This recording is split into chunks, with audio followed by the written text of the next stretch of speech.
Hello all, welcome to THiNC Institute of Design. The young aspirants around the globe who are planning for NATA examination 2021. So many of you are confused in terms of the updated syllabus and the examination pattern. So here, we at THiNC will be there to help you. So introducing ARCHEX series, Test Yourself, Practice and Achieve. I'm Vibhu Surendran, you are watching THiNC Institute of Design.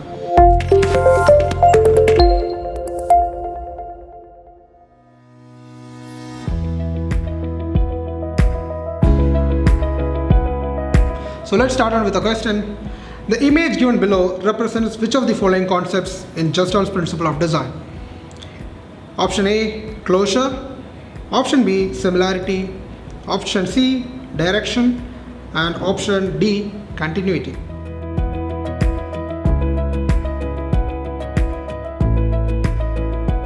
As you are all aware of the fact that gestalts principle is a very fundamental element in the principle of visual design. So based on this law, we can see that the exact answer is option number D, continuity. So let's try to understand what is gestalts principle.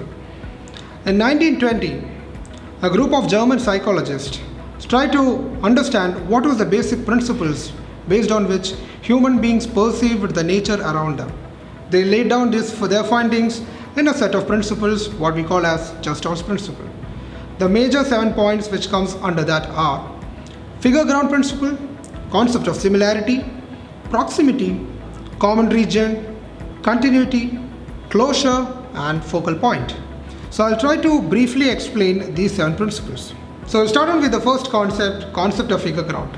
Now if you try to examine the 3 given images, we can see that we are exactly able to decode both the positive as well as the negative space. If you look at the first image, you can see there is a person who is playing a trumpet. There is a face of a woman. In the second one, you can see on the positive side there is a bird and a bear as the white. In the last image, you can see a tail of an animal which is probably walking towards the right and a lion face from the left.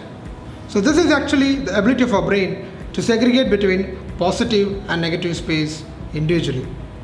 Moving on to the next concept of similarity. Now when you look at this image, we individually tend to segregate each one of the columns individually. Even if you look at the second one, we are segregating them as a set of red and a set of black. And in the third image, we segregate them based on the shape. One of them is square and one of them is circular. And the last one, we are segregating them based on the color. So the concept of similarity says that when there is a set of image, we try to segregate them based on their color, their shape or their size. Moving on to the next concept of proximity. If you try to look at this image, you can actually see there are 6 columns, 1, 2, 3, 4, 5 and 6. However, we see them as 1, 2 and 3.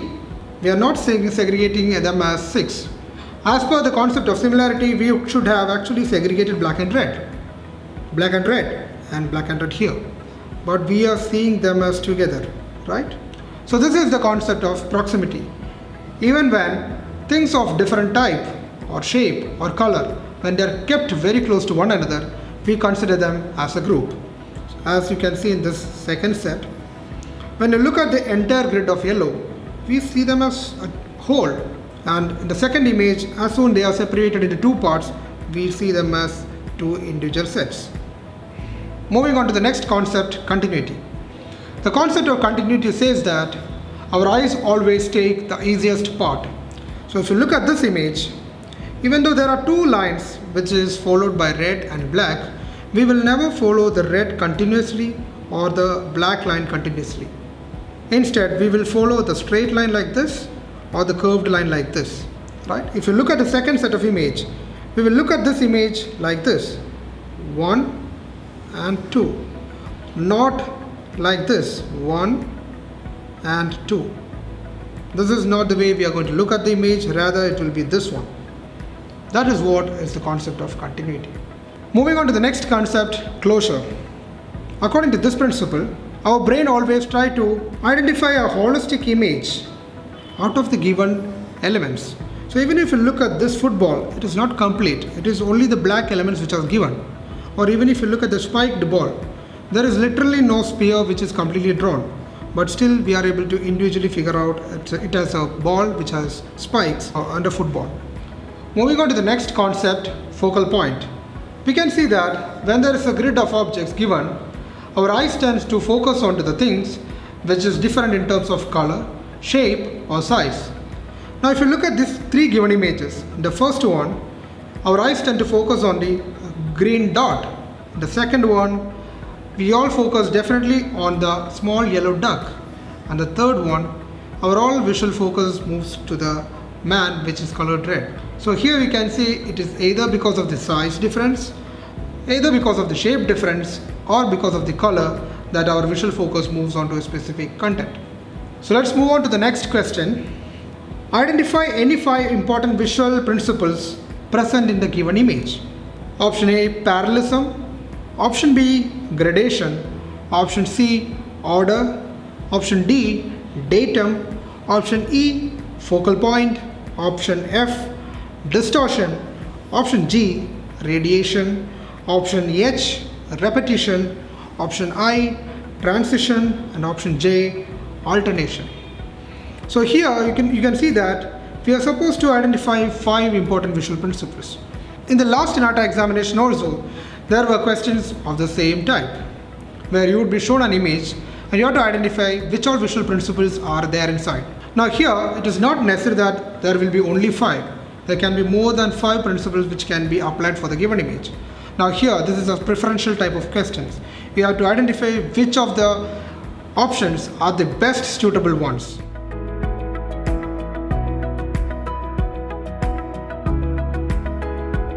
Now if you look at this given options, you can say, I'm going to mark down the elements which are present in the given image. You can see there is gradation, there is datum, there is a sense of focal point, there is definitely repetition, and finally there is transition. So these are the 5 elements which are present in the given image, right?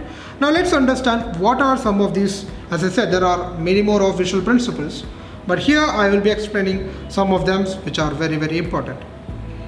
Starting on with repetition.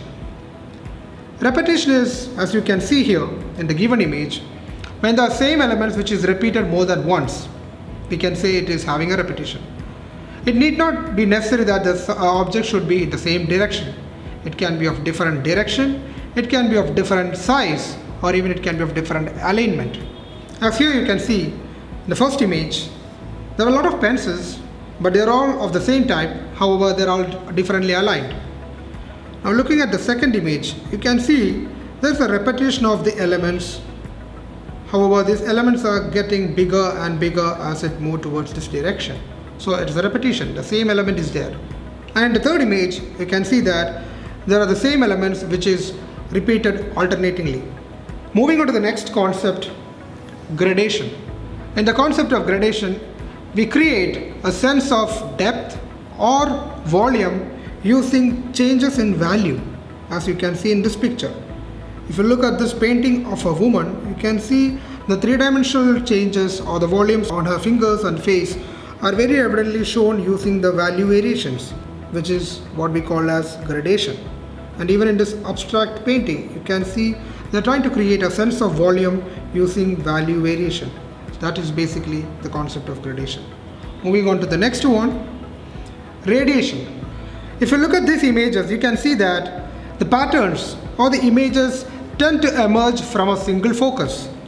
So if you have a sense of objects arising from a single point, we can say that these are having radiation. Here you can see in the first image, you have a sense of objects radiating out from this point like that. In this image, you can see this is the central point. From here, the elements are radiating out.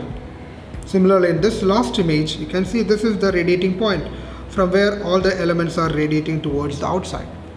Moving on to the next concept, datum.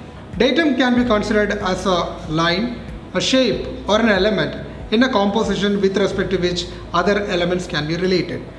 If you look at these 3 images, you can see the horizontal line in this one is the one with which we can relate other elements.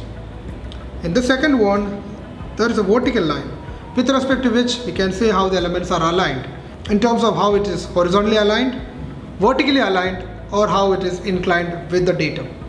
In the last image also you can see the red line represents the datum for the other elements, with respect to which we can show the dimension, how distant or how far each of the objects are. Moving on to the last concept, transition.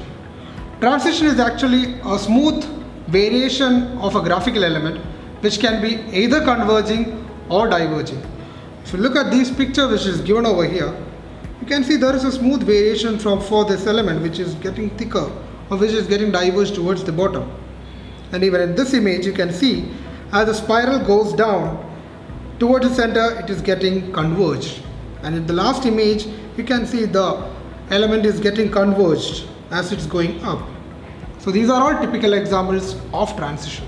So I hope the contents which we discussed today related to composition was informative and would be definitely useful for the upcoming NATA examination.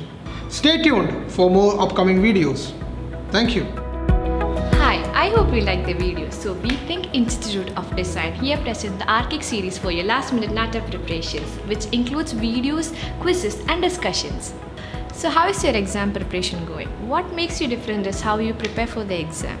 We are consistent in producing top results both in the field of architecture and design, which is of course our pride, and we welcome you for the upcoming courses. We have short-term courses, long-term courses. Short-term courses include crash batches and foundation batch, and long-term courses include regular batches, repeater batches and long-term weekend batches. For more details regarding our courses, visit our website www.thinkdis.com. The link will be provided in the description box below. Let's design your career. Let's design it together with THiNC Institute of Design. Don't forget to like, share, subscribe and also click the bell icon. Bye. Stay tuned for more updates.